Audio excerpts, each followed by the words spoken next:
Welcome to The Naomi Show. Hi there and welcome to The Naomi Show. Now, getting back into the dating game after a breakup can be a little daunting. So I've got psychologist John Aiken here with me today to help us through it. Now, John, what are some of the difficulties people face when they're getting back into the dating scene? Well, for some people, they've been out of it for a while and therefore they're rusty. They're a little scared of the changes that have gone on while they've been out of it. And so they're generally hesitant about how it all plans out now. Then you've also got those people that are still hung up on the past. And so they're trying to get back into the dating game, but in fact aren't available in any way, shape or form. Yeah. And then there are those that don't really know what they're looking for. And so they kind of have a bit of a shotgun approach to it all. I'll try many and I'll try all. Yeah. But it doesn't tend to work out. So there can be some real issues that people have when they're thinking about getting back in there. And it can be quite a fearful situation, can't it? Absolutely, particularly if you've had negative experiences in the past or you're feeling immense pressure, because there's a lot of pressure on, and people will be telling you at dinner parties or at weddings or at baby showers, when do you what's going on in your love life and when are you going to meet the right person? And so it can create an anxiousness and an urgency in people when they start trying to get into the dating game. And it means that fear can play a large role. And I think it's a really tough one because there are a lot of people these days who don't want to do bars and clubs. They feel uncomfortable about doing that. But things may have changed even in the last couple of years. I mean, social networking, online dating, things are changing apace in the dating scene quite a lot, aren't they? So how do people cope with that? What are their options? Well, I think you need to keep an open mind, absolutely, and be interested and available to trying the different options rather than writing them off.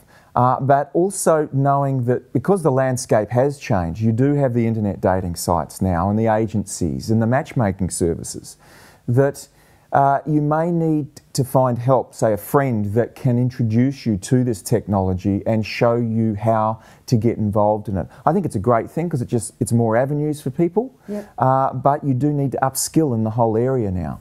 And you need to have a positive attitude, don't you, when you're going out there about dating and just putting it out there. And I mean, for men, it generally falls to men to ask women out, doesn't it? Generally, it seems to be. Yeah, it does tend to be that way. But what I would say is that if you're a woman and you're thinking about getting back in there, and there's a great-looking guy at a place that you find yourself in, don't hold back because he might be the one. Essentially, look at yourself. So how does a girl do that then?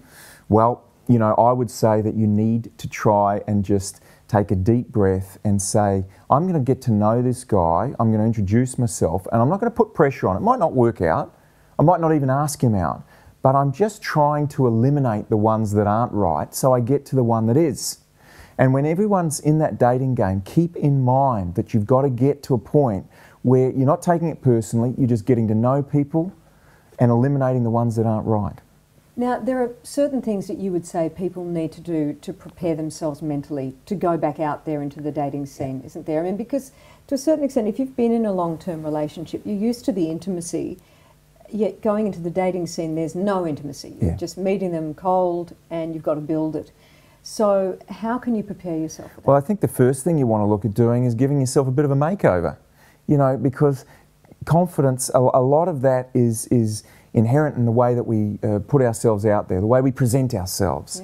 And so getting into clothes that really make you feel strong and confident is important, and giving yourself a makeover, absolutely ideal. I tend to give singles 5 key points to go through. The first is have yourself a complete makeover, whether it be the hair, the makeup or the clothes, but get yourself feeling really good. And if it means a bit of fitness as well and pulling back on the alcohol, then so be it, do that.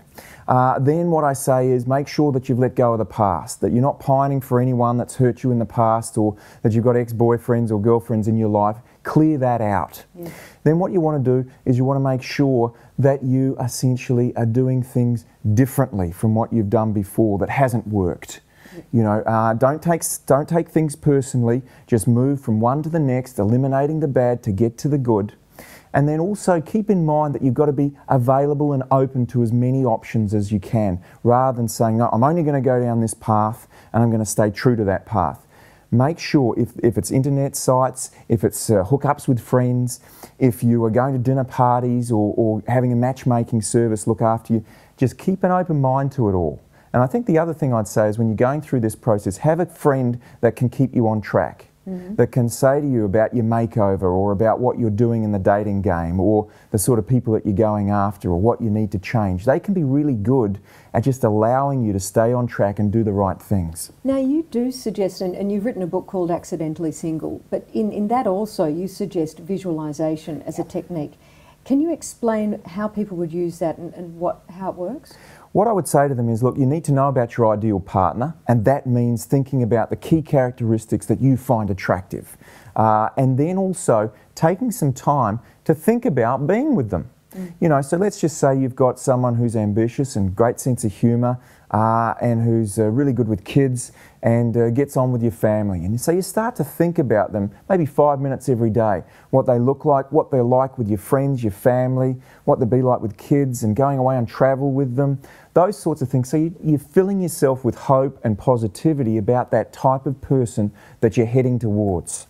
I love that. I think that's a great idea. Because so many people say, well, I don't want this and I don't want that, yes, rather than saying, well, actually, what I really do want is this. And I spend some time every day thinking about that person and really immersing myself in the feelings around being with them. Because it's a great way to just confirm what you're after.